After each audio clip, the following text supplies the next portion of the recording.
Welcome back to another episode of the Black Sheep Podcast. I'm your host, J to the M. This is J to the T. Welcome back. This episode's going to be a little bit different than our last episode. We have our producer, A to the G.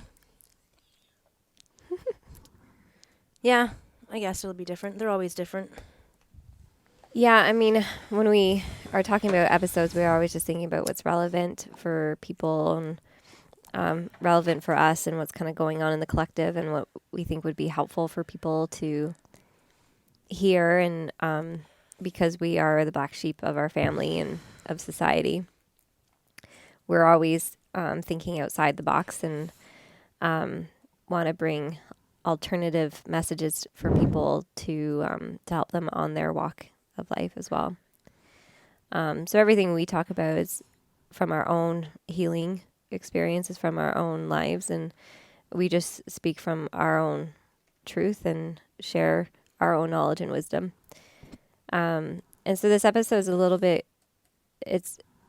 different because I don't think we talk a lot about it, and we don't hear a lot of podcasts on it either. It's about sexual healing, and I think it's still a somewhat taboo conversation to have, or it's held in the context of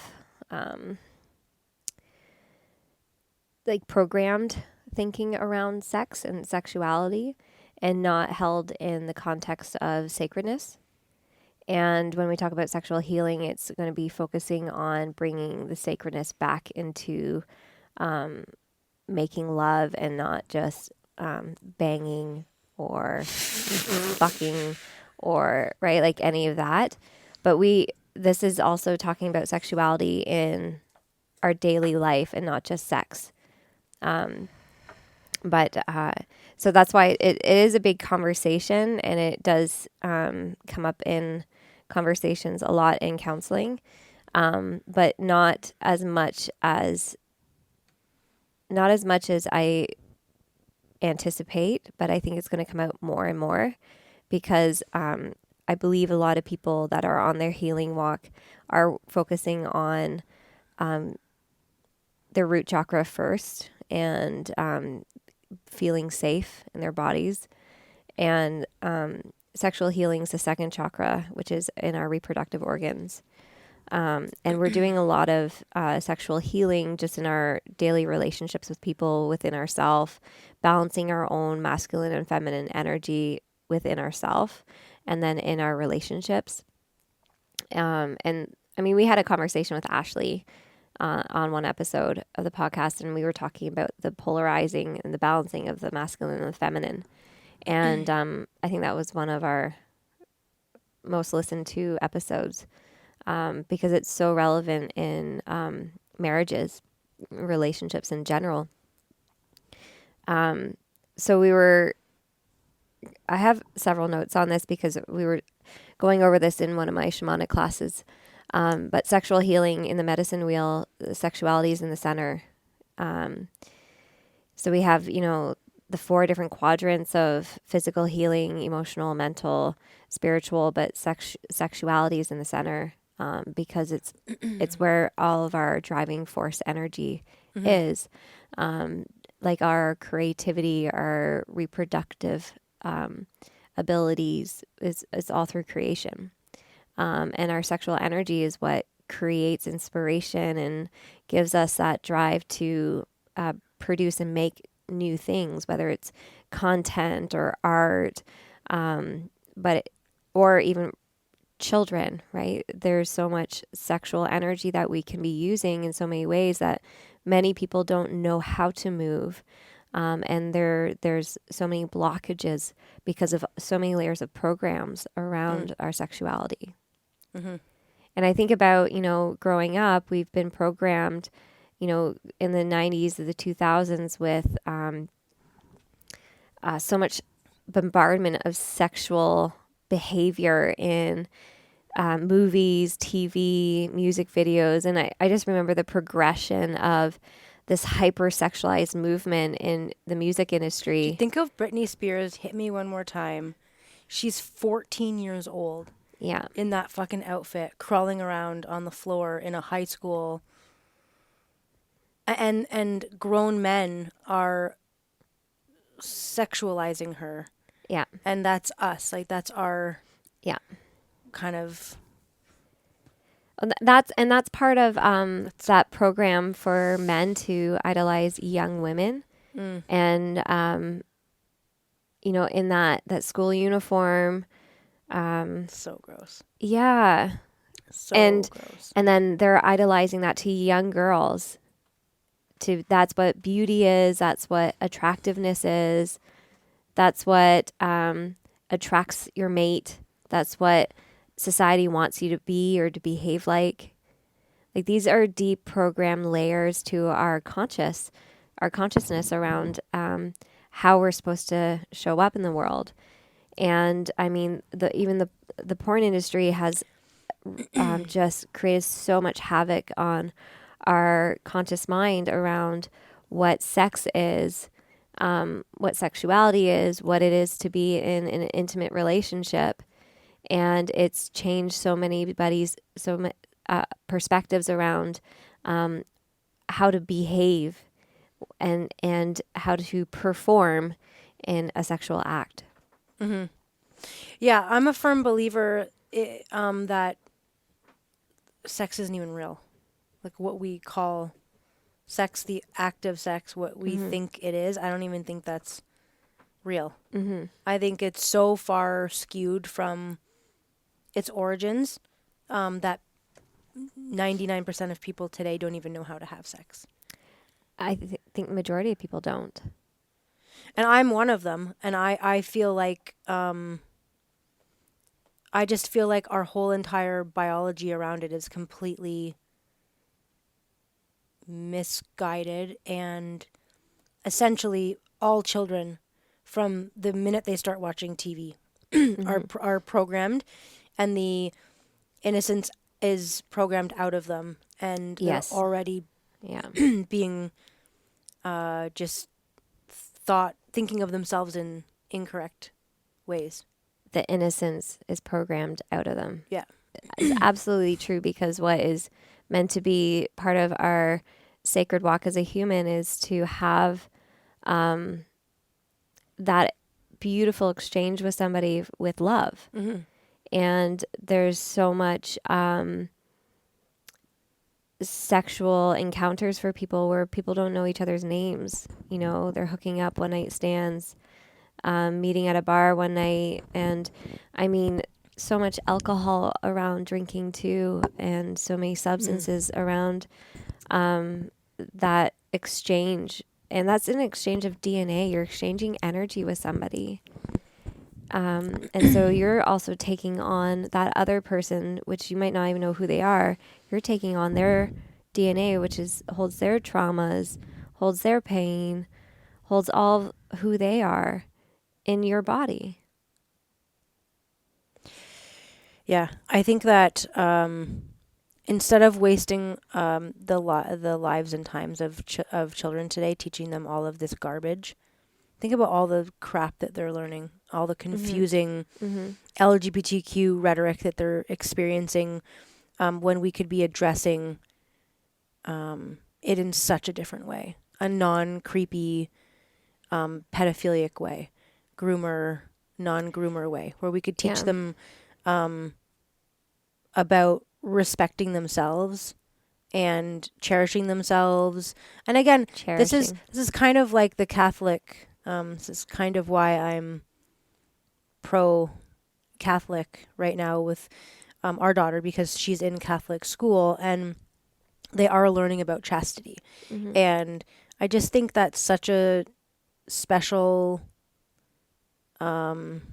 gift to give to kids, to teach them that you don't have to be sexual, like you're a kid, and you should be not. There's no pressure to. You should not be sexual right now. You should be doing A, B, C, and D, and you should be saving yourself for the right person, right, and God in the future. Not what we're teaching them, which is the opposite, which is give it away everywhere and anywhere, as much as you can, as fast as you can. Well, I think a program in our society is sleep with lots of people to figure out what you like, Right. and then you'll figure out, who the right person is for you. Versus finding the right person Yeah, and working on the growing sexual together. aspect later. Yeah, because that's about making love. Mm-hmm. You're the act of coming together to show love to each other, like pure love to each other. Mm-hmm. That's what that is. And Mm-hmm. we've taken even that expression of making love and turned into sex or all these other terminologies Mm-hmm. that derail the truth of what it is. Mm-hmm. Yeah. The true act of caring so deeply about the person you're with, and instead of trying to just get off. Right. And I think, the porn industry has just impacted so many people's psyche around because there's so much pattern and behavior and routine Mm-hmm. with orgasming and intimacy. Like couples get into just a regular routine with sex, and they, that's also why there's so much. It can be a lot of unhappiness in relationships, which is why a lot of people look outside the marriage in order to get their needs met, versus looking at, well, how can we show more love to each other? Mm-hmm. How can I bring more love into this relationship? Mm-hmm. Do you think you could bring more love into the relationship by bringing another person into the relationship? Would that be That always complicates a things good idea? so much more. that I've never seen that work. Isn't that crazy though? To Yeah. think about that, like, oh well, maybe if we're not sexually happy, maybe we should Bring another person in. bring another person in. That's like saying, I think we should have kids because our marriage isn't working. Right. But if we have a child, that might, or might we fix buy it. a house together, Yeah. or if, Yeah. it's still seeking. Mm-hmm. It's still seeking outside the marriage for Right. answers. Yeah.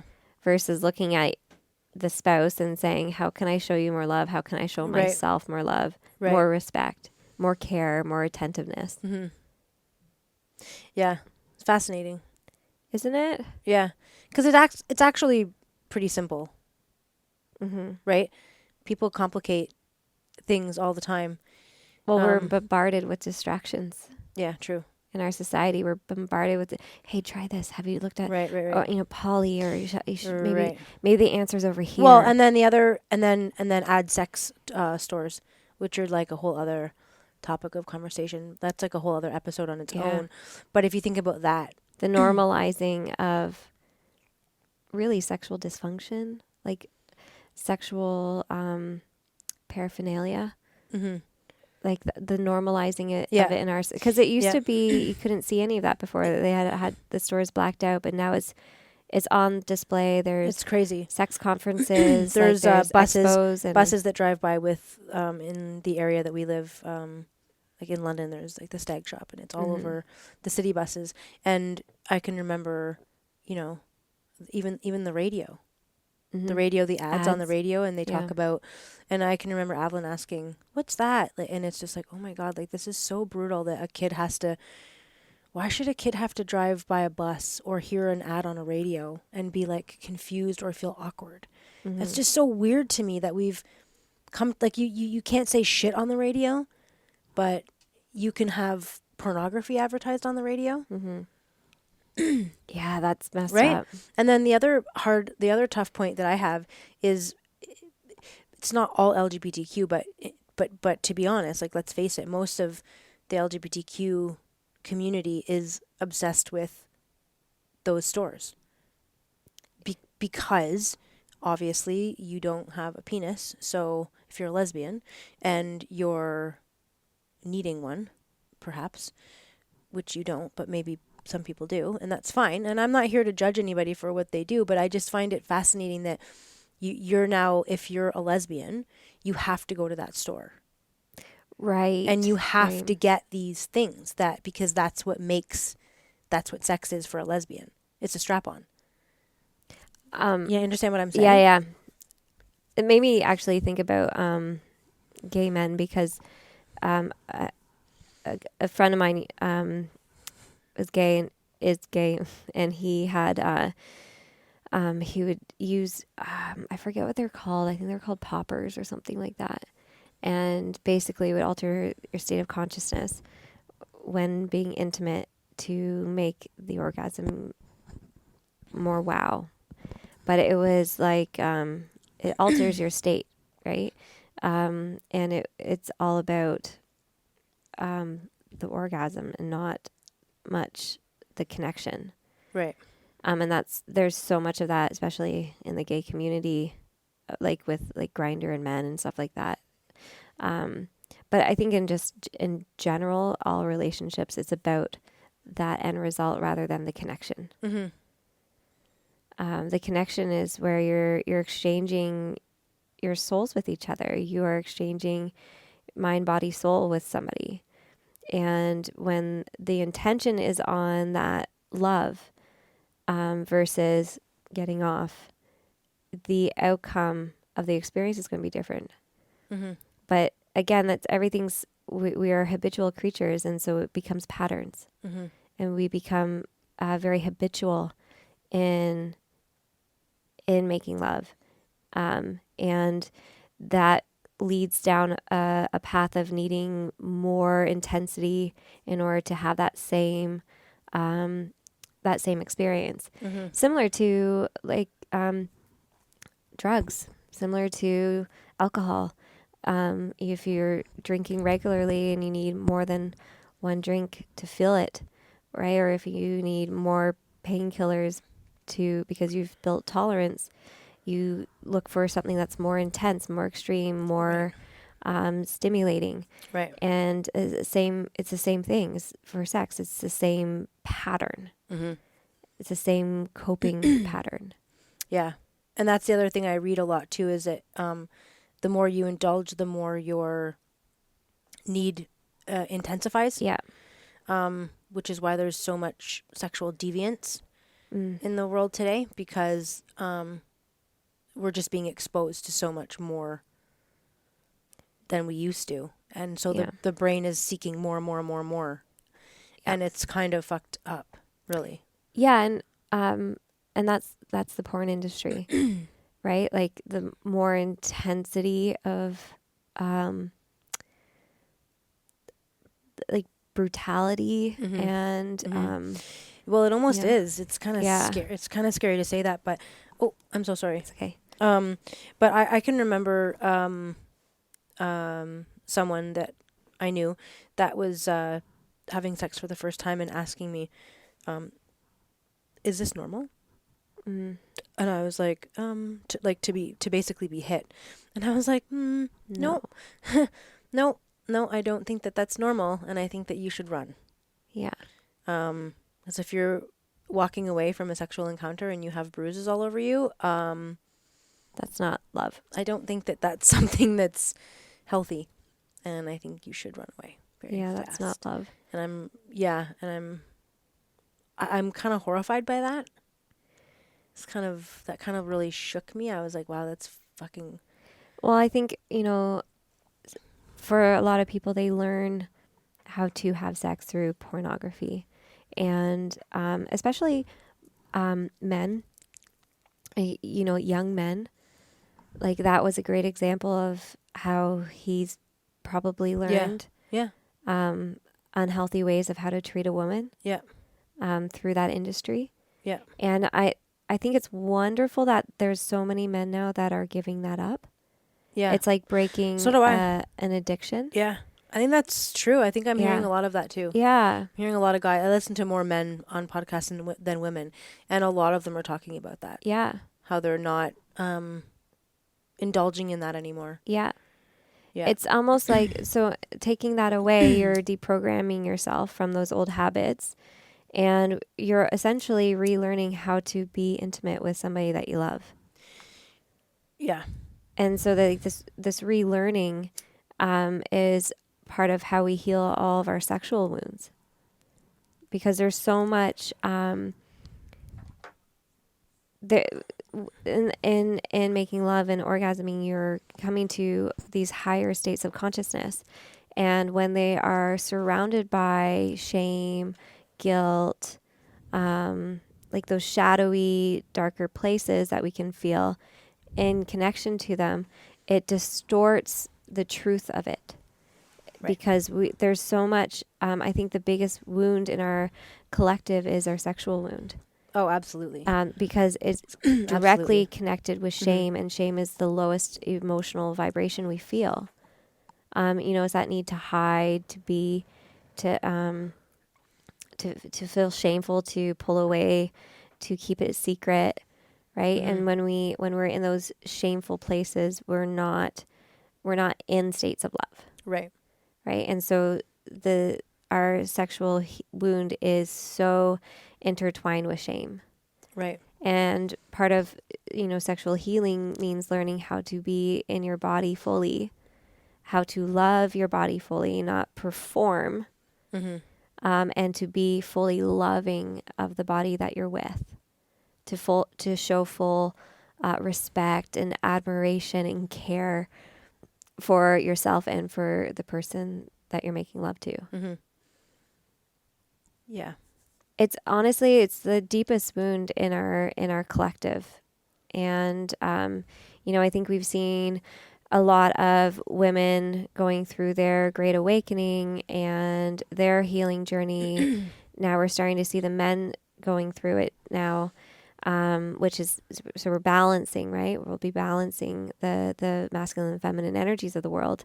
And when the men have done their healing, then we'll be fully back in balance with each other.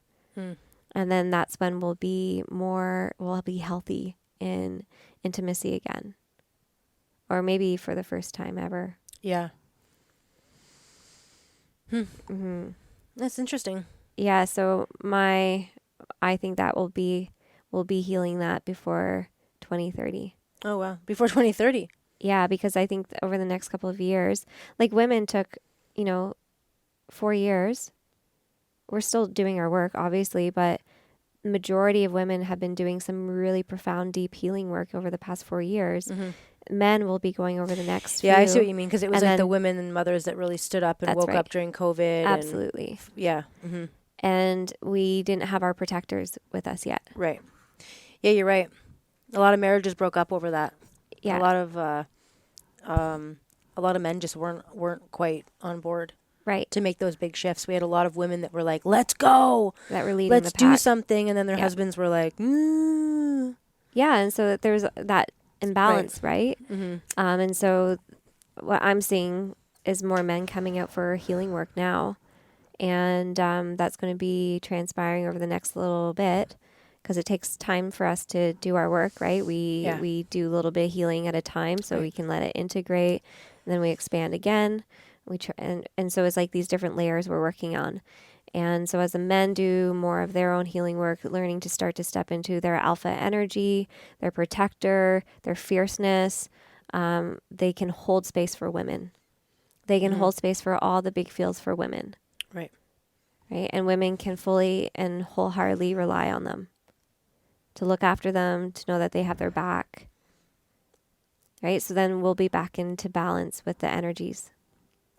And when that happens, the convergence of the intertwining of the masculine and feminine in a sacred sexual way will be healing the biggest wound of our society. Yeah. The biggest wound of our society.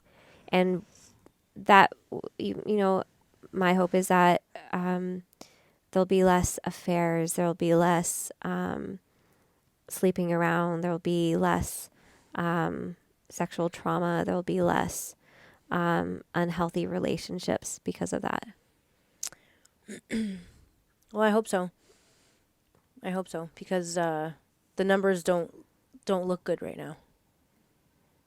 I don't think everybody's going to wake up, and I don't think it's everybody's journey to wake up in this life, because I think there's some people that also, souls that wanted to come in to be the challenger for those to step into, to learn from them. Right.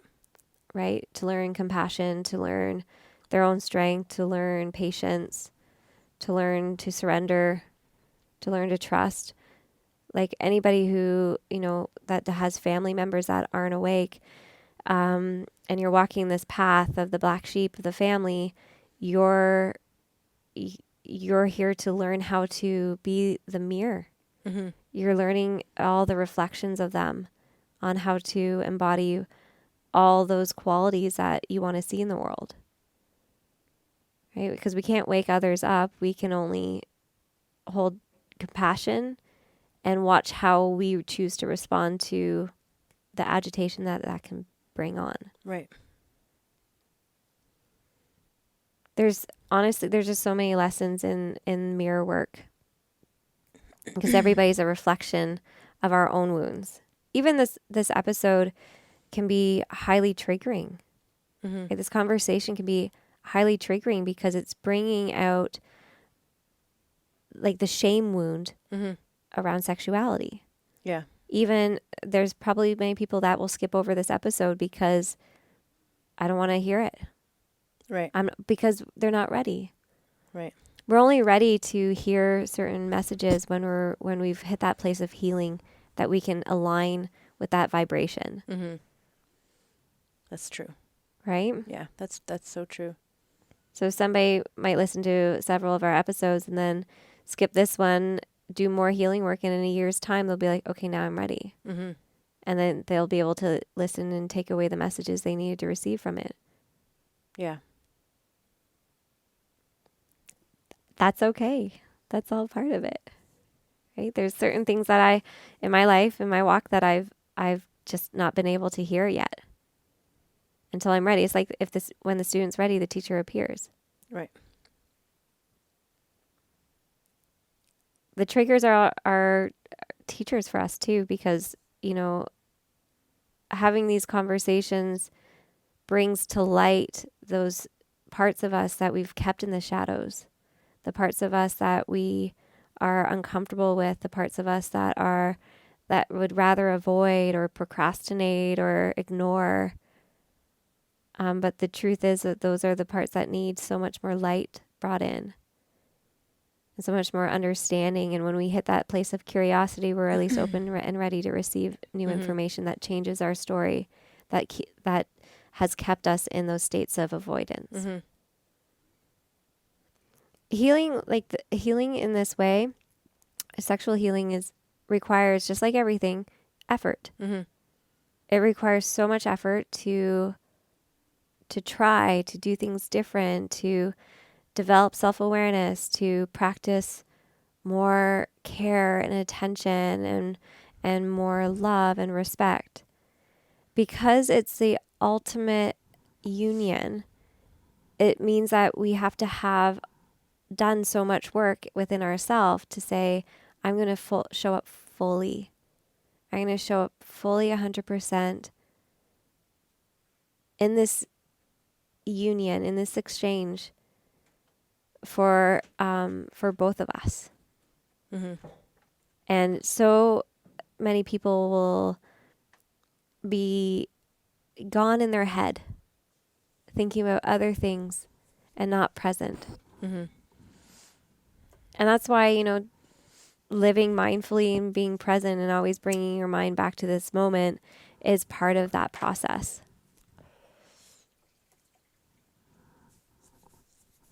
Yeah. Yeah. Yeah. I have a hard time with that, being present all the time. I work on it, but it's hard. Every day, every moment, it requires effort. It's so easy for us to turn off. Mm-hmm. So easy for us to get distracted. So easy for us to scroll mindlessly, to watch a show, to turn off and not care. Mm-hmm. It takes work every day to try. Mm-hmm. Yeah. To go for that walk instead of sit it down and watch TV. To try new activity and get out of your comfort zone instead of stay home and do your regular routine. It takes so much effort. Yeah, it does. But the effort leads to the reward. Because you break the cycle of all those shadowy places that you've been living in. In the avoidance, in the distraction, in the numbing, in the comfort seeking, right? All the seeking. But just like in all of our healing in like our physical body, our mental, emotional, or spiritual bodies, when we put the effort in and say a prayer or put the effort in and do a workout, or we put the effort in and we journal or call that friend that you need to call. That is you putting the effort in instead of going into the old habits of Right. avoiding, hiding, isolating, distracting. Right. All we can do is just try every day because we're here. And when we don't, that's also a lesson. Because every time I fall into some old patterns or old habits, I hit, default button and I'm in like that old experience again. I can feel myself drop into an old timeline and I can feel myself go, right. That's what it feels like when I do this. Yeah, right. I needed that lesson again. Right.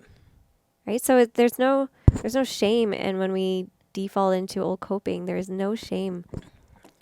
It's just lessons. Yeah, and being aware, hopefully being aware of it. Yeah. And if you're not, you're going to keep doing it until you are. Yeah.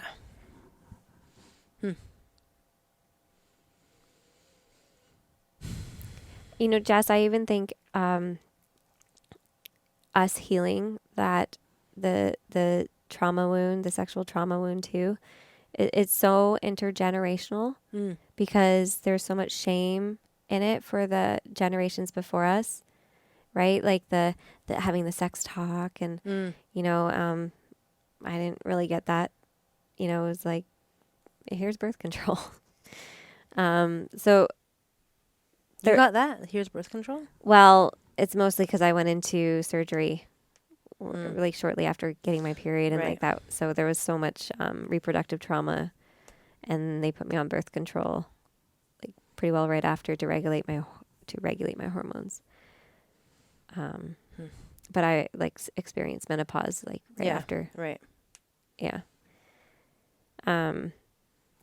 So even in the parents' discomfort of their children going through puberty and having these different situations with their own kids, it brings up their own sexual traumas and their own discomforts around how do I support my child versus what did my parents do that probably didn't work, or what did work, and what do I want to bring forward in my parenting.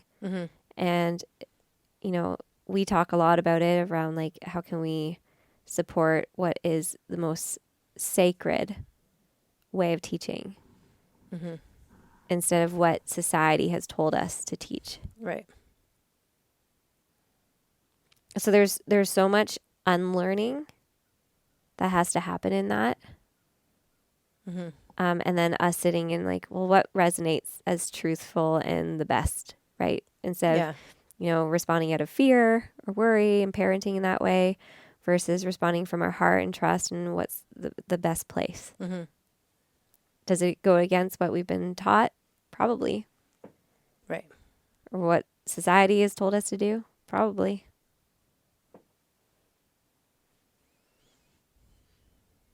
I can see the wheels in your mind going.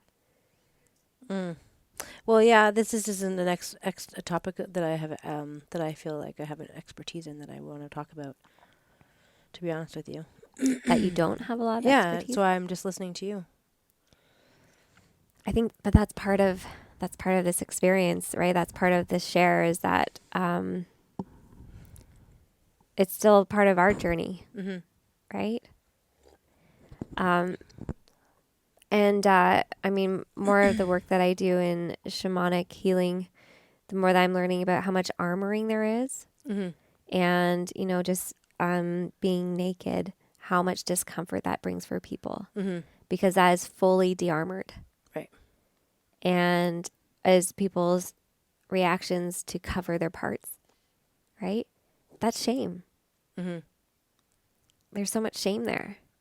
Shame, but there's also unknowing, in my opinion. I'm going to flip it a bit, and I'm going to say that there's a general knowing that it's also sacred. True. And it's not for anybody. For viewing of just, so when people are found in that manner, whether they have a dream, like I'm naked, or instead of saying, is it shame, or is it that you have a deep down inner knowing that it's a very sacred part of you. that is not for the auditorium to see. Well, that's an interesting one. I guess it depends on the dream and how you interpret it. Mm-hmm. Interesting. I do think it's twofold, because if you're in a healthy relationship with somebody and you need to cover up that shame. Yeah, for sure. I didn't mean like with your intimate partner. Yeah, okay. Then if it's... I just meant like in general. Yeah. But with, yeah, I mean, I know that for a fact. I know that there's women who are like, who would rather have the lights turned off. They don't like their husbands to see them naked. Right. Right. Or to lay a certain way so that their body looks good, or Yeah. right? Like that's pretty crazy. Yeah. There is a TV show called How to Look Good Naked. No. Yeah, how to look good. No way. Something like that. How to... Yeah. Yeah. I don't remember. I don't remember watching it, but I remember seeing it going, that's weird. Really? Yeah. Oh wow. Yeah. And again, that's all the conditioning of our mind with mainstream society, with music, movies, right? All that is, the imagery that we see constantly of all these beautiful people, right? These perfect people, even editing photos, and, even on people's phones, and they're taking videos of them and they're putting different filters on and looking a certain way. There's this need for perfectionism, and so much that people will get surgeries and alter their bodies in order to look perfect. Yeah. That there's so much shame in needing to hide who they truly are. And I think the truth when we come in is how to fully love who we are and this vessel that we're in. 100% complete. Right. And if we're altering or constantly changing ourselves or seeking more beauty in order to attract certain attention, that's not our true self coming forward. That's the program self coming out. And I was caught in that in my 20s. I was caught in that. Do my hair, get my nails done, go for a tan, work out to look a certain way, get the flat stomach, right? Like all these things, get the lashes done. I never even bothered to try. Flat stomach, I was like, seems like a lot of work. That started for me when I was a kid. And the music industry, I know, had a huge influence on me. I always wanted to have Gwen Stefani's stomach, but I just was like, you know what? This is not going to happen. I'm okay with that. Not meant to. I don't have that kind of discipline that it would take to have. I'm pretty happy when I have 2 upper abs, which I do right now. I'm like, that's pretty good. They could be under boob fat, but I like to think of it as an extra abdominal muscle. So I'm pretty good. Pretty happy with that. Feeling pretty good. You're beautiful. Thank you. Yeah. It's just, that's this, when we're in this state of lacking, like I need to be a certain way in order to feel good about myself. Like we're always seeking, oh, maybe I'll get this new outfit, or once I get my hair done like this, like it's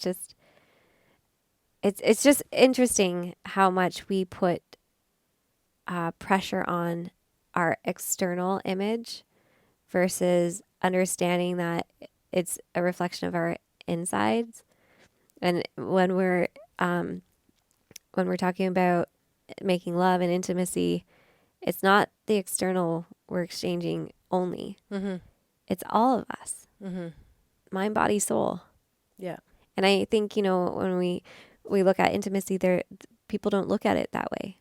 No, they don't. They don't look at it that way. And there's so much also regulating through sex and orgasming. There's so much habits with that in order to feel better. There's so much habits with that in order to regulate stress for people. Yeah. And the challenge with that is that it's also one of the it's the most profound way that we come back into alignment when we do have that orgasm and that release. It's the most distressing, the most healing, and the most healthy aspect of who we are and how we regain balance within our own body's energy. Interesting. Isn't it interesting? Hmm. But Yeah. when it's held in the sacred way, it's a different experience than it is if it's just like Yeah, the right. pattern, Right. right? That's interesting. And I remember when I was working with a hormone therapist, she said, "Do you have a orgasm routine? If you're starting to get a headache." I was like, "For a headache? Really?" And she's like, "Yeah, it's the best way for pain management." Yeah. And it is. Mm-hmm. Yeah, I remember you said that. I was like, Yeah. so every time you have a headache, we have to have sex? Like, yeah, I was like, okay. It is pain management though, Mm-hmm. because it's the way that we come back fully into our body and we bring ourselves into this beautiful ecstatic state of bliss, Mm-hmm. which takes away all the stress. And the stress is what feeds the inflammation, Right. which is creating that headache in our head, right? Yeah. That's pretty interesting. Yeah, and I think we don't channel the energy well in our society. No, we don't. And I've learned that so much, especially through going through menopause at a younger age, around the heat that builds in my body that was once used for reproduction and looking a certain way to attract the mate, and right, like that female, fertile female energy Yeah. versus a woman in menopause, that energy is getting channeled into creativity, creating in something else, Right. creating other things. It's birthing these new ideas. Like I'm painting, like there's so much that energy is being channeled in other ways now. And so if people don't know what that energy is, it can build up in someone and come out as anger and Right. frustration, agitation, because we're not moving the energy well. Right. Hmm.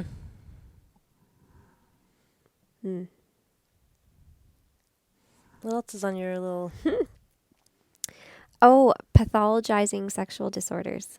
Okay.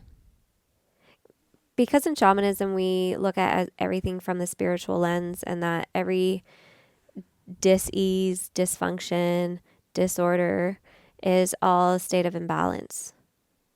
And that there was some seed that was planted within us that created the stories that bound us into these states of victimizing.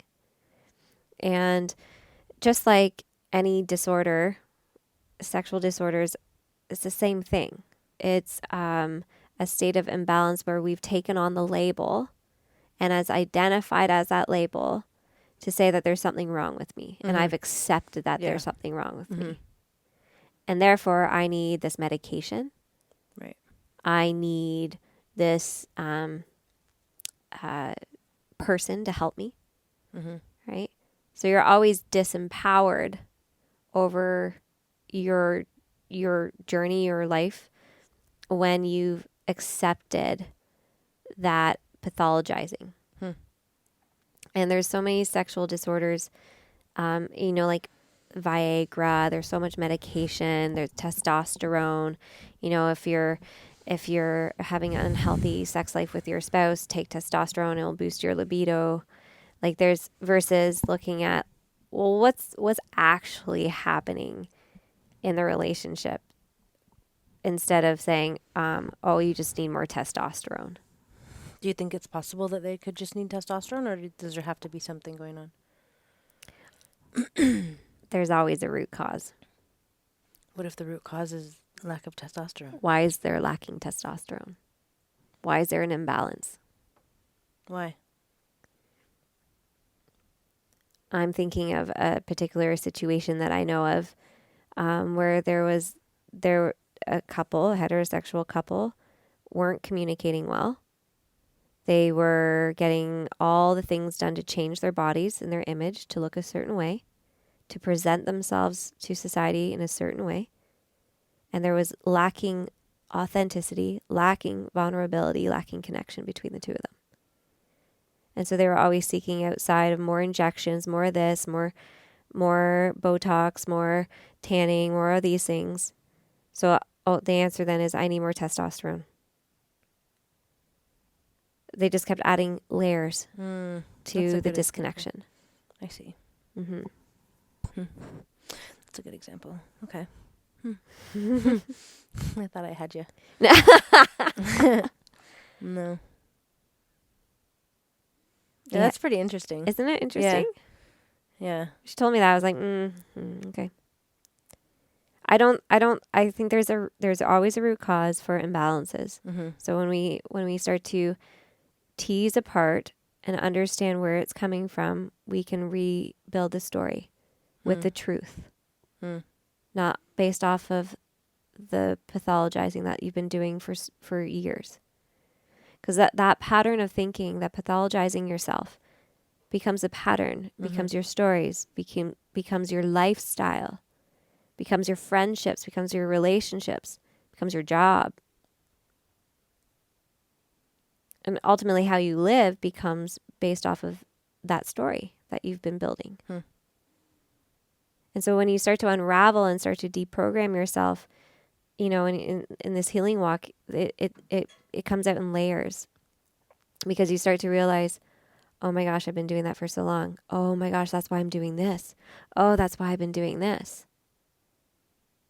So that's why self-awareness is so important, and being mindful and present, because then you start to watch. Why do I do that? Yeah. Why have I, our last episode, we were talking about your hands. Why your hands are so sore? Because now you're paying attention, and now you're unraveling the story, and you're going to the root of that. Right? And so then how you treat your hands, how you move through the day starts to change. That's how you self-heal. Yeah. And, in relationships, if, one partner is choosing to do the healing work and the other spouse isn't, it creates even more imbalance in the relationship. And, when we've done our healing walk and you woke up before me and we were so imbalanced, and that either forces couples to have to realign, to make changes that are necessary to grow together, or it creates even further detachment. And it's what can make or break relationships. But I think it's also necessary for growth to happen, right? For if the couple can work through it and grow together, because when one person grows, all these things start to come out. All these challenges in the relationship that haven't been dealt with start to come forward. And they need to be ironed out so that so you can come back into that balance together. It's true. If you don't, then the rest of the relationship, it's always just going to be, those instances will always just be brought up. That's right. So you have to decide to lay it all out. Yeah, and I think that's why it's really important that couples reconnect after an argument. There's so many relationships where couples get further and further apart because there's never reconciliation. Right. They never come back heart to heart after a conflict. Yeah. It's just like, put that in the pile. Yeah. Add that one to the pile. I'll sling the mud later. So do you want to go get dinner now? Yeah, let's just move on. Let's forget about it. Right. That's not how it works. You're just adding to, it's just making the pile a lot bigger. And then when you got to deal with it, the pile's huge. And that's when there's crises in the relationship. Do you think that those people that have issues like that have big piles of laundry? They got big piles of lots of stuff. No, but in real life, though. Yeah, it manifests in different ways. Right? Like, do you think that, because, we don't have a lot of that. No. And we can't, like, we have a disagreement, we have to sort it out very quickly, like right away. And we generally don't have piles of laundry. Like, we generally have a load, it's full, do the laundry. It's just the way that it is. I think that's a great example of how it manifests physically. So in a home where there's, they're piling, they're storing all the stuff they don't want to deal with, maybe their garage is packed with shit. What did you just call it, a garage? Garage. How do you say it? Garage.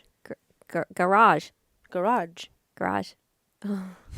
Garage. I guess that's my hit coming out. My small town. Garage. Garage. That sounds weird. Garage. Yeah, anyways, their garage might be packed. No, it's true. It's interesting. Right? So yeah. Just like when I came back from ayahuasca and I'm purging and cleaning, I want everything clear. And I don't want piles anywhere. I don't want to be piling shit anywhere. No. Besides my night drawer. I need to do that one. That's starting to pile. But like, and your paintings. My paintings. Your paintings are piling. There's a lot of paintings. Yeah. I'm going to have to start gifting them. You're doing a lot of painting. Yeah. I'm going to have to have an art gallery. Yeah. You're going to have a show. Ooh, that'd be cool. But yeah, that's a great example of how it can manifest physically in your home. If there's stuff in your relationship you're not dealing with, it's going to show up you're going to see it in the home or on your body. Sickness. Right. Right. Drinking. Right. A lot of drinking. True. Yeah, that's actually, that's true. I know a lot of the girls I used to know back from high school drink a lot. And they always did. Yeah, numbing, right? Yeah, but I see it very clearly why they drink like that. It's just a way to cope with being unhappy. That's right. If you're super happy, you're not doing that. Downing a bottle of wine every day. Yeah, and I think a lot of people use alcohol when being intimate. Yeah, I used to know a girl that couldn't have sex unless she was wasted. I was at that point in my early 20s. Yeah. Yeah. Yikes. I know. There was so much discomfort and fear of like vulnerability. But at the same time, there's so much need for connection.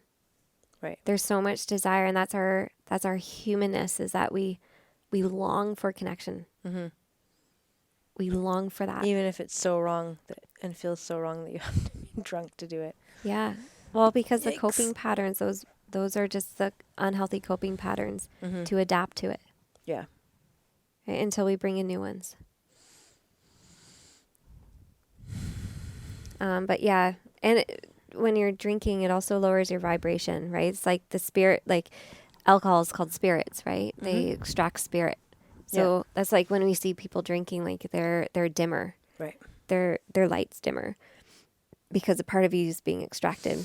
I could remember drinking a couple of years ago a glass of wine, and I'd feel like I could feel my vibration start to go like going down. I'm like, whoa. I could feel it so powerfully. And that's when energies come in, right? That's when we're most impacted. So whatever frequency we're at, we're calling in that same vibration. Yeah. Right? So that we're more likely to be invaded by lower energies. Other people with low vibration into our life. Right. Yeah, that's interesting. Yeah. And then you find those people surrounding themselves with more of the same people. Yeah. Because they can't handle the higher vibrations of other people when they have such low vibrations. That's why when you start doing your healing work, you start walking away from things that don't serve your highest good anymore. You start walking away from maybe some old friends, Some people just can't get it, though. Can't get the hang of walking away. Some people that I know really well just can't walk away. I walk away very easily. Yes, you do. I like can just really it doesn't mean that I don't ever think about it. Like I have a cousin that I think about that's not well, that won't have anything to do with me. And I mean, okay, like I walked away. I tried to reach out, didn't work out, and that's fine. So I mean, okay, bye. It doesn't mean I don't ever think about them, but I don't You're not like I fawning. don't ruminate over it, Yes, and I yeah. don't it doesn't affect me. It doesn't affect how I live or anything like that. It's just I more feel sad for her because I, would want to have me in my life. Right. So, well, I mean, it's true though. I could help you if you were, you know, but that's probably why she doesn't want me in her life because she's dying of cancer, and I would be able to tell her that all the things that she wouldn't want to hear me say. You're still her mirror, right? For sure. I find just like for counseling and what I do, people that aren't ready for it won't come back, or they won't come at all until they're ready, and then they'll be here because I'm their mirror. Right. Right. Right. And until people are ready to hold themselves accountable, they won't show up. Yeah. And that takes courage. It takes humility. It takes so much vulnerability. It's fully de-armoring yourself to sit in your truth, to face your shadows. And when you do, you change because you let so much more light into your life. Yeah. Yeah, I do see a shift, though. I do think that in the last few years, I see conservatism up, which to me, conservatism isn't just a political movement; it's personal movement as well. It's a lifestyle, right? And Values. I see more girls, more young women, being more conservative, and I think that that's and boys too. I think there's a lot of boys that are kind of looking at the Andrew Tates and the Jordan Petersons Yep. and trying to be better people. Right. Versus, you remember the late 90s, early 2000s, everything was like Girls Gone Wild. Remember? Yeah. How fucking insane that, when you imagine that? Yeah. Videotapes of that and that's what I used to do for work. Like you guys, I don't, most of you don't know that, but in the Bahamas, that's kind of what I was doing. It was just like it's just like Girls Gone Wild parties everywhere. It was just Crazy. a lot of lewd acts on the beach and getting people very drunk and trying to minimize the incidences that would take place from that. It was really what we were doing. Crazy. It's really all it was. And I always felt I always felt like it was so wrong. I like the money, but I always felt like it was really wrong. Like, you guys are stupid. Well, that's your... I got a job to do, and I'm trying to sell you packages and whatnot, and so like it is what it is. But you guys got to put some clothes on, and like not drink. It's crazy to me. Yeah, the indecent behavior.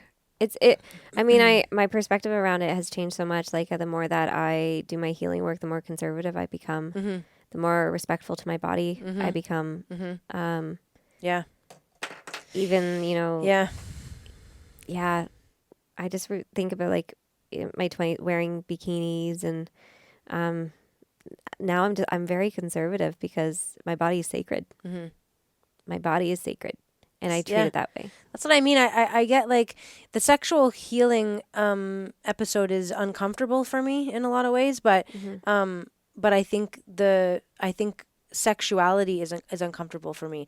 There's a lot of women in our area that are preaching that they're healers and they're doing healing work, and it's all like naked, and it's all very uncomfortable for me, and it never sat well or right with me. Whenever I would see it or experience it, I would want to leave.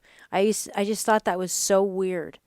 And I think now more women are of the agreeance with me. I think before people would say, "Oh, come on, like you're a bit, like don't go crazy." But I hear more women saying like, "Yeah, no, that's not comfortable for me. I don't." I don't want to do a naked dance with other women on a beach. Why do you have to be naked? Hmm. Right? Like, it's weird to me. It was just so weird. And now I hear more women saying, like, no, like, that is weird. I don't need to be naked. It seems more. You can be de-armored, and you can be in your full sexuality, Mm-hmm. and in those balanced states of energy within yourself, Not be naked. and not be naked. Yeah, you can be Yeah. very beautiful. Yeah. Like, I see that totally different now. Like, Mm-hmm. conservative women in more conservative clothing Mm-hmm. versus you would think a girl that was wearing very little would be, or a woman wearing very little would be more attractive. I just think it's the opposite. I just look at the woman now that's naked and I think you're insecure. And I Yeah. think you have a lot to learn, and you're not comfortable with yourself, and that's why you feel like um, you have to give it away or you have to show it off. It's just because you're not secure with who Mm-hmm. you are. Mm-hmm. And I feel more empathy for them than I used to. I think that's more compassion. Mm-hmm. Yeah. Yeah. I think you hold more compassion, which is Yeah. that you can understand their situation.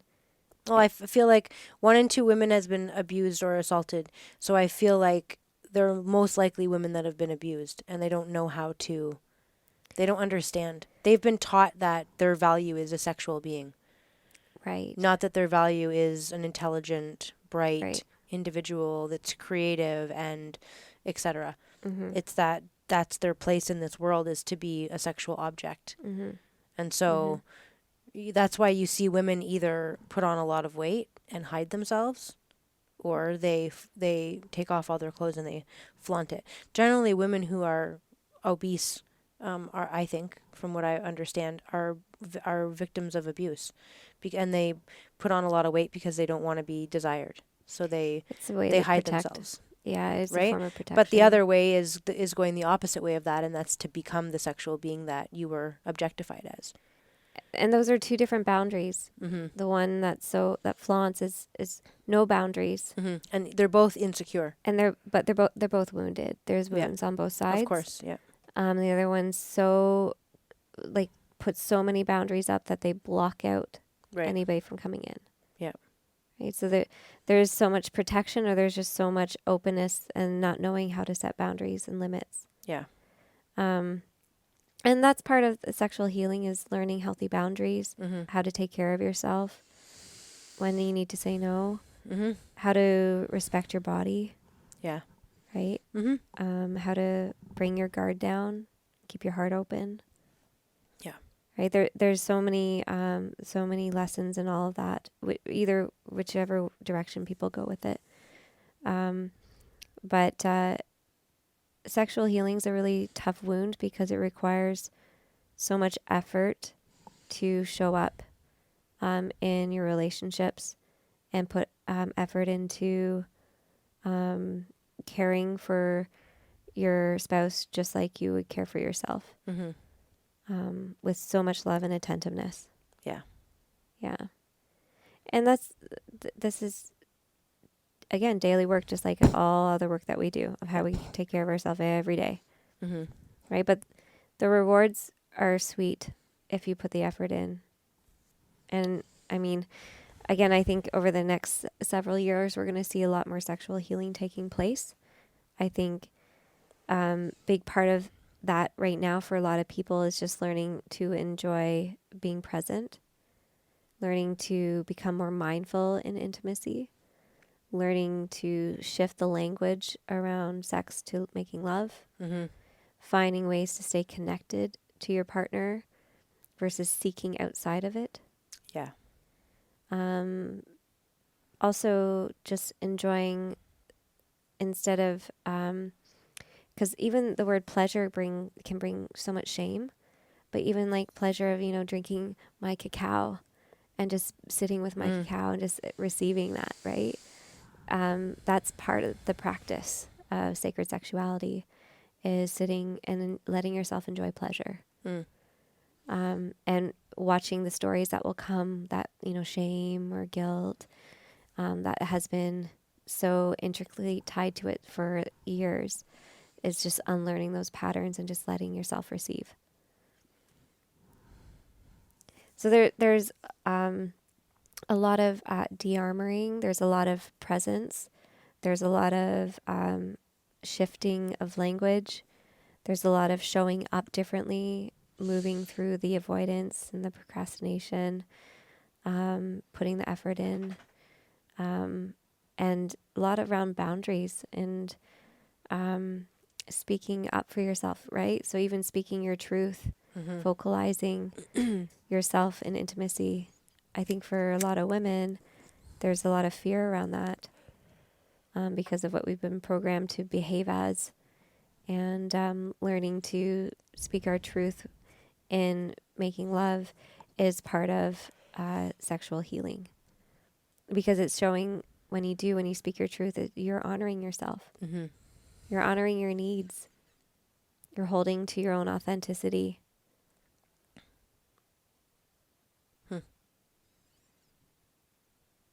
I hope this episode wasn't really heavy for a lot of people, but I have a feeling it's a hard conversation to hear, I think, for a lot of people. Mm-hmm. But I think those that are ready to hear it will be ready to hear it. Mm-hmm.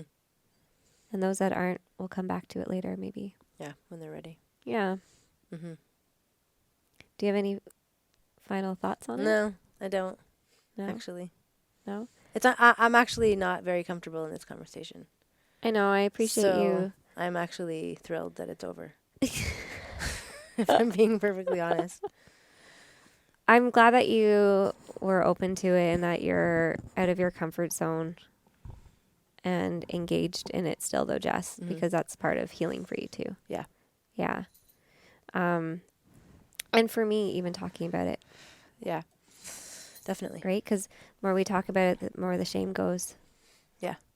Right? The more the shadow goes. Yeah.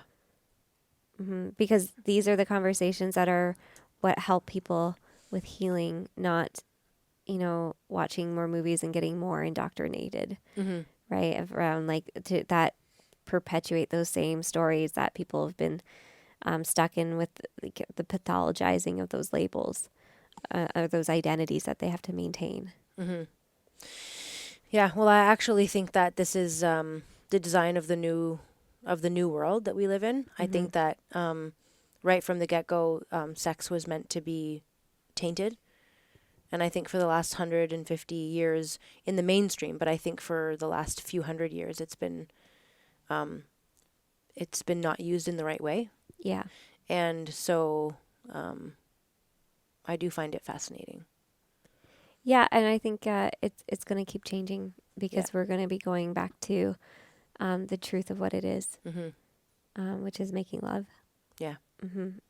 And when we do with somebody, mind, body, soul, we go into this ascension place, right? We're raising our consciousness together. We're raising the vibration around us together. Yeah. Yeah. Anyways, I appreciate you having this conversation with me. I appreciate all of you who stuck through and listened to it. And I just hope that it helped. Yeah. Thanks for listening. Mm-hmm. Yeah.